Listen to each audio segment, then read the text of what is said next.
2024년 4월 26일 누가복음 20장 9절부터 18절까지의 말씀을 가지고 함께 묵상과 기도 그리고 나눔의 시간을 갖겠습니다. 먼저 오늘 본문 말씀부터 함께 듣겠습니다. 그가 또 이 비유로 백성에게 말씀하시기 시작하시니라. 한 사람이 포도원을 만들어 농부들에게 세로 주고 타국에 가서 오래 있다가 때가 이르매 포도원 소출 얼마를 바치게 하려고 한 종을 농부들에게 보내니 농부들이 종을 몹시 때리고 거저 보내었거늘 다시 다른 종을 보내니 그도 몹시 때리고 능욕하고 거저 보내었거늘 다시 세 번째 종을 보내니 이 종도 상하게 하고 내쫓은지라. 포도원 주인이 이르되 어찌할까? 내 사랑하는 아들을 보내리니 그들이 혹 그는 존대하리라 하였더니 농부들이 그를 보고 서로 의논하여 이르되 이는 상속자니 죽이고 그 유산을 우리의 것으로 만들자 하고 포도원 밖에 내쫓아 죽였느니라. 그런즉 포도원 주인이 이 사람들을 어떻게 하겠느냐? 와서 그 농부들을 진멸하고 포도원을 다른 사람들에게 주리라. 그렇게 되지 말아지이다. 그들을 보시며 이르시되 그러면 기록된 바 건축자들의 버린 돌이 모퉁이의 머릿돌이 되었느니라 함이 어찌미냐? 무릇 이 돌 위에 떨어지는 자는 깨어지겠고 이 돌이 사람 위에 떨어지면 그를 가루로 만들어 흩으리라. 우리가 어제 내용과 또 내일의 말씀을 미리 참고해보면은 왠지 오늘 본문의 말씀은 대제사장들과 서기관들을 향하여 표적 설교를 하는 것처럼 볼 수 있습니다. 그래서 그들에게 저주를 내리는 것과 같은 그런 내용으로 볼 수 있는 것이지요. 하지만 그렇지 않습니다. 어찌 보면은 정황상 대제사장들과 서기관들에게 말씀해주는 것처럼 보이지만서도 실상은 우리 모두에게 말씀해주고 계신 말씀입니다. 왜냐하면 예수님이 죽으신 이유는 단순히 대제사장들과 서기관들 때문이 아니라 우리 때문에 죽으신 것이기 때문입니다. 사실 우리가 예수님을 죽인 것이지요. 그리고 그러한 예수님의 죽음 때문에 우리의 죄는 사해질 수 있었습니다. 그러므로 오늘 본문의 말씀은 어느 특정한 무리들을 향하여 전해주고 계신 말씀이 아니라 죄를 짓는 모든 사람들을 향하여 전해주고 계신 말씀입니다. 더불어 예수님은 인간임과 동시에 하나님이십니다. 그러므로 인간과 같은 감정을 가지고 계시지만서도 미움은 없으십니다. 그래서 예수님께서는 어느 특정한 사람을 미워하고 혹은 구원받지 않기를 원하시지 않습니다. 오히려 모두가 다 구원받기를 원하시고 또 모두가 주 안에서 평안을 누리기를 원하시는 것이지요. 그러므로 오늘 본문의 내용은 어느 특정한 사람들을 향하여 비난하기보다 오히려 죄의 결과에 대하여 미리 전해주고 또 그러한 악에 빠지지 않기 위하여 미리 경고해주고 계신 것입니다. 그렇기 때문에 오늘 본문에서는 16절 말씀에 악인으로 비유되는 농부들이 모두 진멸당할 것임을 말해주고 있는 것입니다. 진멸이라는 것이 무엇입니까? 그간 쌓아두었던 모든 것들이 다 사라지고 또 자신도 사라지게 되는 것임을 말해주고 있는 것입니다. 즉 허무하게 지옥으로 빠지게 되는 것을 말해주고 있는 것이지요. 그러므로 저는 오늘 본문 말씀을 통하여 그러한 악에 빠진 자들에 대하여 함께 생각해 보기를 원합니다. 그래서 우리가 그러한 모습을 갖지 않기 위하여 우리는 어떠한 부분들을 조심해야 될지를 함께 생각해 볼 수 있기를 원합니다. 첫 번째로 악에 빠지고 멸망하게 될 사람은 죄에 대하여 무디입니다. 그래서 죄 짓는 것에 대해 어떠한 두려움도 갖고 있지 않은 것이지요. 오늘 본문 속의 포도원 주인은 농부들에게 포도원을 새로 맡기고 타국으로 멀리 떠납니다. 그리고 어느 정도의 시간이 흐른 후에 농부들에게 세를 요구하고 있는 것입니다. 이것은 땅의 주인으로서 당연한 권리를 요구하고 있는 것입니다. 하지만 여기에 대해 농부들은 자신들에게 보낸 종들을 때려버리고 심지어는 주인의 아들을 죽여버립니다. 그러면서 세 줄 것을 거부하고 있는 것이지요. 이러한 모습 속의 농부들은 어떠한 마음을 가지고 있겠습니까? 그들은 주인에 대한 두려움이나 혹은 지금까지 지은 죄에 대한 두려움을 전혀 갖고 있지 않았습니다.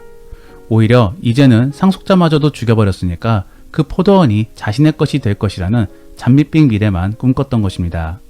즉 죄에 대하여 무뎌진 것이죠. 우리가 죄짓기를 두려워하고 또 지금 당장 회개를 통하여 죄의 문제를 극복해야 되는 이유는 죽음과 고통 때문입니다.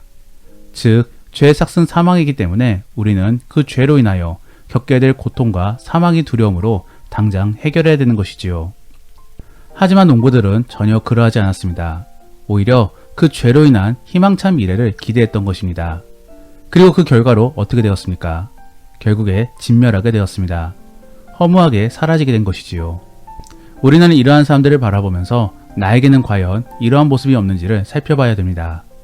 우리는 죄로 인하여 고통에 빠질 수 있으며 또 죽음의 길로 나아갈 수 있습니다.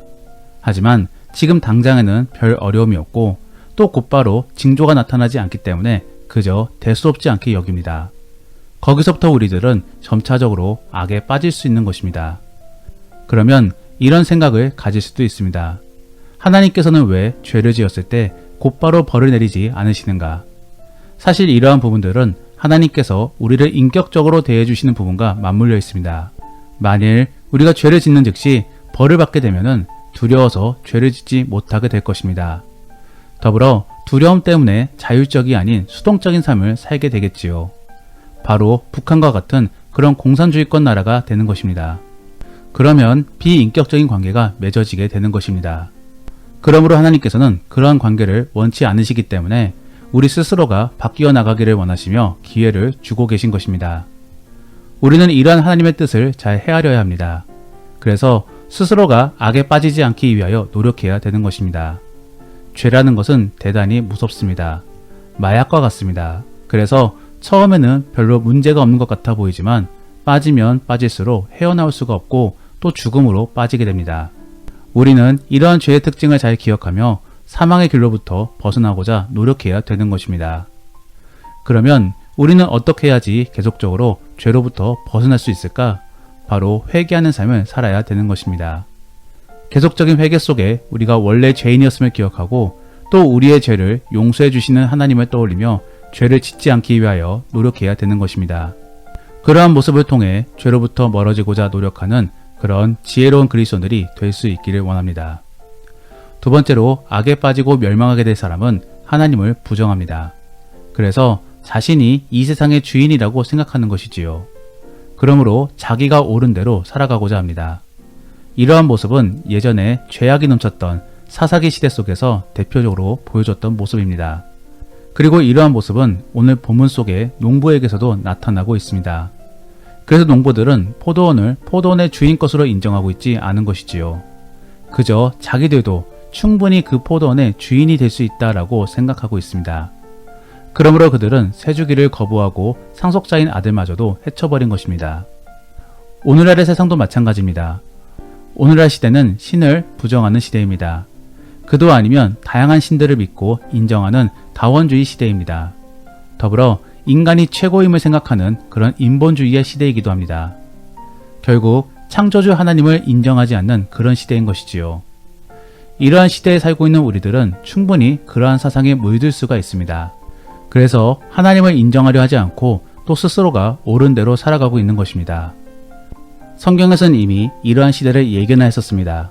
그래서 종말이 가까우면 가까울수록 더욱더 그러한 시대 속에 살아가게 될 것이라고 경고하였습니다. 더불어 그러므로 우리에게 가진 믿음을 잘 지키라라고 명하였었습니다. 그렇기 때문에 우리는 이 혼탁하고 악한 시대에 믿음을 잘 지키기 위하여 노력해야 되는 것입니다. 그러면 우리는 이 시대 속에서 믿음을 잘 지키기 위하여서는 어떠한 노력을 기울여야 되는 것인가? 바로 예수님을 만난 기억을 떠올리며 간직하면서 인내를 가져야 되는 것입니다. 사실 예수님과의 만남은 처음에 믿음을 가질 때만 갖고 또 그 이후로 죽어서야만 다시 갖는 것이 아닙니다. 계속적으로 만남을 갖고 또 그러면서 믿음이 굳건해지는 것이지요. 그러면 예수님은 우리를 어떻게 만나주시고 또 말씀해 주시는 것인가?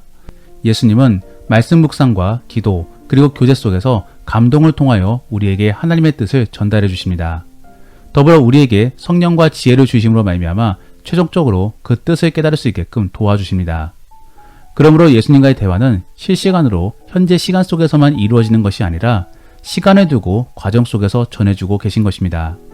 그렇기 때문에 우리는 그 주님의 뜻을 곧바로 알아들을 수가 없는 것이며 또 그렇기 때문에 우리는 인내함으로 주의 뜻을 깨닫기 위하여 노력해야 되는 것입니다. 정말로 그러한 인내와 노력 속에서 주의 뜻을 발견해 나갈 수 있기를 원합니다. 그리고 그러한 발견 속에서 하나님의 살아 역사하심을 경험하고 또 그를 통해 놀라우신 주님을 믿으시기를 바랍니다. 마지막으로 악에 빠지고 멸망하게 될 사람들은 계속적으로 흩어지게 된다라는 것입니다. 오늘 본문의 18절 말씀에서는 예수님이 이렇게 말씀을 전해주고 계십니다. 무릇 이 돌 위에 떨어지는 자는 깨어지겠고 이 돌이 사람 위에 떨어지면 그를 가루로 만들어 흩으리라. 이것은 예수님을 말미암은 심판의 이야기를 전해주고 있는 것이기도 하지만서도 한편으로는 어떻게 멸망하게 될 것인지도 말씀해주고 있는 말씀입니다. 즉 하나님께서는 악한 자들을 분열시킴으로써 멸망시킬 것이라고 말씀해주고 계시는 것이지요. 이러한 상황은 성경의 여러 부분들 속에서 계속적으로 등장하고 있습니다. 그래서 바벨탑 사건도 그렇고 또 죄가 공동체에 들어오게 되면은 공동체 내에 분열이 일어나게 됩니다. 더불어 요한계시록 말씀을 읽어보면은 하나님께서는 악인들을 서로 싸우게 만드실 것이라고 전해주고 있습니다. 결국 서로가 싸우게 됨으로써 멸망을 자초하게 되는 것이지요. 사실 오늘 본문 속의 대제사장들이나 서기관들은 사이가 좋지 않았습니다.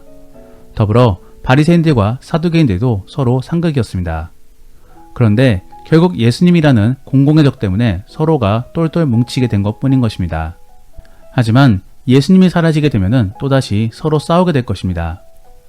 또 오늘날의 시대를 생각해보면은 오늘날 시대에서도 계속적으로 공동체는 분열되고 있습니다. 인류라는 종족이 하나로 통합되는 것이 아니라 계속적으로 서로 싸우며 분열되고 또 인본주의 및 개인주의 사상 때문에 더욱더 홀로 자기만의 길을 가게 되는 것입니다. 이것이 과연 일반적인 그리고 자연적인 흐름으로만 볼 수 있겠습니까? 그렇지 않습니다. 모두가 다 하나님의 인도하심 때문인 것입니다. 그러므로 만일 우리 안에 분열의 조짐이 있다라고 한다면은 우리는 무언가 문제가 있음을 인지해야 됩니다. 그리고 그 원인이 죄에 있음도 생각해 보아야 되는 것이지요. 오늘날의 한국교회가 계속적으로 분열되고 있는 이유는 많이 타락되었기 때문이라고 저는 생각합니다. 원래의 초대교회는 예수님의 이름하에 서로가 똘똘 뭉쳤습니다. 더불어 논쟁이 있다 할지라도 그 안에서 더 뭉쳐서 진리를 탐구하였지 결코 헤어지지 않았었습니다. 그러므로 우리는 결국 분열의 원인을 잘 생각해 보아야 되는 것입니다. 그러면 교회가 분열되지 않는 방법은 무엇이 있겠습니까? 결국 말씀에 있습니다.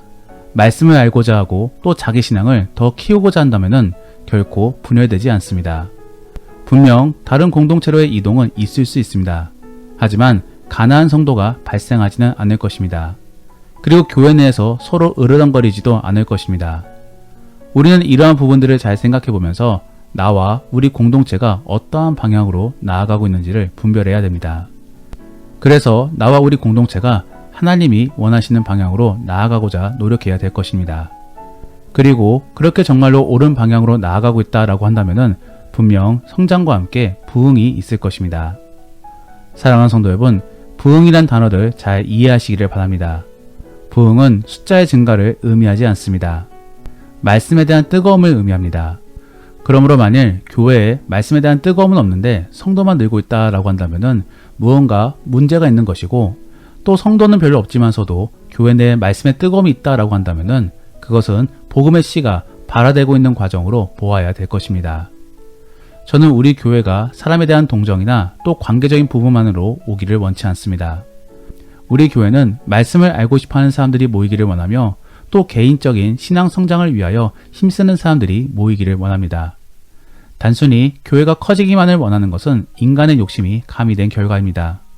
그러므로 우리는 뭉침과 흩어짐에 대해서도 잘 고민해보면서 원해야 될 것입니다. 그러한 지혜 속에 결국에 하나님이 원하시는 방향대로 나아가기를 원하는 그런 저와 우리 모든 성도님들이 될 수 있기를 원합니다. 정말로 그러할 수 있기를 예수님의 이름으로 축복합니다. 기도하겠습니다. 우리가 오늘 말씀을 생각하시며 함께 기도하기 원하는 것은 하나님, 우리가 거룩을 위해 노력하는 자가 될 수 있게 하여 주옵소서. 그래서 죄를 멀리하고 말씀을 가까이 하는 자가 될 수 있게 하여 주옵소서. 그리고 이 혼탁한 시대 속에서 잘못된 사상에 휘말리지 않기를 원합니다. 더욱더 주가 원하시는 것을 깨닫고 그 뜻대로 순종하며 살아갈 수 있는 우리가 될 수 있게 도와달라고 함께 기도하겠습니다.